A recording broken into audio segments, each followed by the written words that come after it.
அனைவருக்கும் வணக்கம்.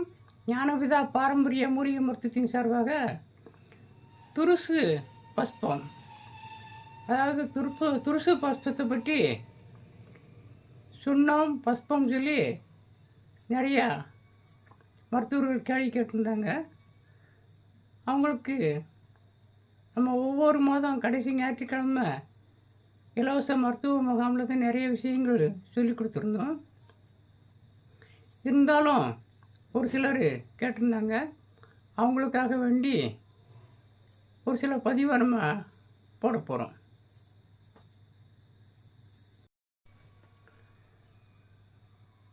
போகர் வைத்தியம் 100 நூலில் 517, 518, 519 பாடலில் துருசு பஸ்பம் சொல்லி போட்டிருப்பாங்க. அதில் கருந்துளசி, அதாவது ஒரு கட்டியை எடுத்து கருந்துளசி சாறில் 3 மணி நேரம் ஊற வச்சு அதே கருந்துளசி சாறில் கருந்துளசி இலையை அரைச்சதுக்கு கவசம் பண்ணி 7 சீலமணி செஞ்சு 1 சான் நீளம், 1 சான் அகலம், 1 சான் ஆழத்தில் ஒரு குழி வெட்டி அதுக்கு தகுந்த மாதிரி புடம் போட சொல்லியிருப்பாங்க.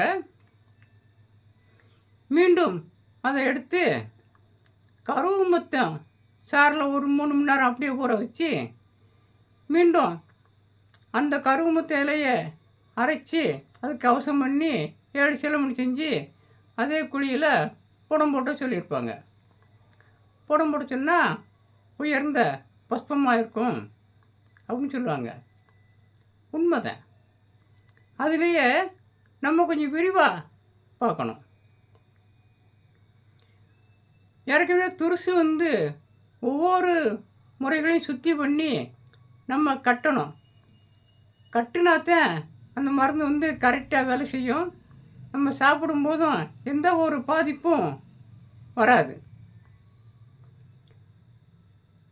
அப்போ துருசை ஒரு கட்டியை எடுத்து ஒரு கல் சுண்ணாம்பை ஒரு துணியில் தடவி அதை நல்லா சுற்றி காய வச்சு அதை கிட்டத்தட்ட ஒரு 5 கிலோ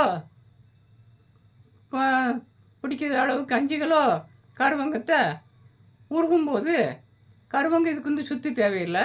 கருவங்கம் உருகும்போது அதில் அந்த சுற்றி செய்த சுண்ணாம்பில் தடவிய துருசை அதில் போட்ட உடனே மிதக்கும். நம்ம குரடால் நல்லா அமுக்கணும். அமுக்கி நம்ம அதை கிட்டத்தட்ட ஒரு 10 செகண்டு 11 செகண்ட் வரைக்கும் எண்ணிகிட்டே வரணும். அப்புறம் எடுத்துடணும். ஒரே தடவை அமுக்கணும்னா அது அப்படியே புகஞ்சிரும். பிறகு மறு தடவை ஆறின பிறகு மீண்டும் வைக்கணும். இந்த முறை ஏற்கனவே சொல்லியிருக்கோம். இந்த முறையில் ஒரு வச்ச பிறகு அதுக்கு பிறகு கருந்துளசி சாறுலையும் கருவமுத்தையிலையும் இனிமேல் போட்டிங்கன்னா ஒரு அற்புதமாக இருக்கும். அதுக்கு பிறகு எடுத்துட்டு மீண்டும் கருந்துளசி சாரில் ஒரு அரைச்சி வில்லை தட்டி காய வச்சு கீழே ஒரு மண் சட்டி அதில் சுண்ணாம்பு கல், அதுக்கு மேலே அதுக்கு இந்த வில்லை, அதுக்கு மேலே சுண்ணாம்பு வச்சு மூடி புடம் போட்டிங்கன்னா இது உங்களுக்கு நெருப்புக்கு புகையாமல் கட்டியிருக்கும். அருமையான பஸ்பமாக இருக்கும். இந்த பஸ்பம் சுண்ணமாக இருக்கும். இதுவே குறுமருந்து. அதை நம்ம பலவித நோய்களுக்கும் கொண்டு போகலாம். வாத வரைக்கும் பயன்படுத்தலாம்.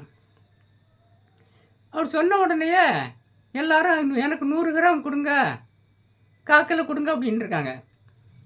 மீண்டும் சொல்கிறேன், இந்த ஒரு சில முக்கியமான முறைகள் புறமே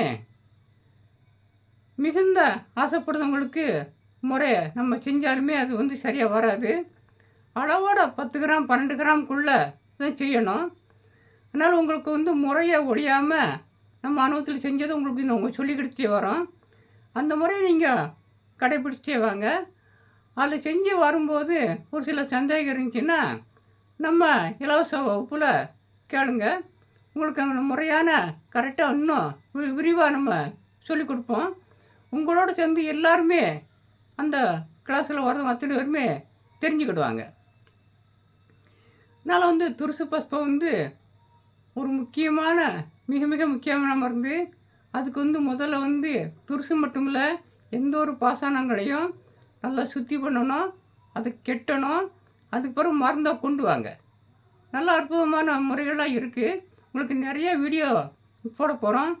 நிறைய மூலிகைலாம் போட்டுட்டோம். இன்னொரு சில எடுக்காத மூலிகையும் உங்களுக்கு இந்த கட்டு முறைகள், செய்முறை, அதாவது மருந்து செய்த முறையெல்லாம் நிறைய நம்ம போட போகிறோம். நம்முடைய சேனலை பதிவு பண்ணி பார்த்துட்டே வாங்க. உங்களுக்கு நிறைய பதிவு போட போகிறோம். நன்றி, வணக்கம்.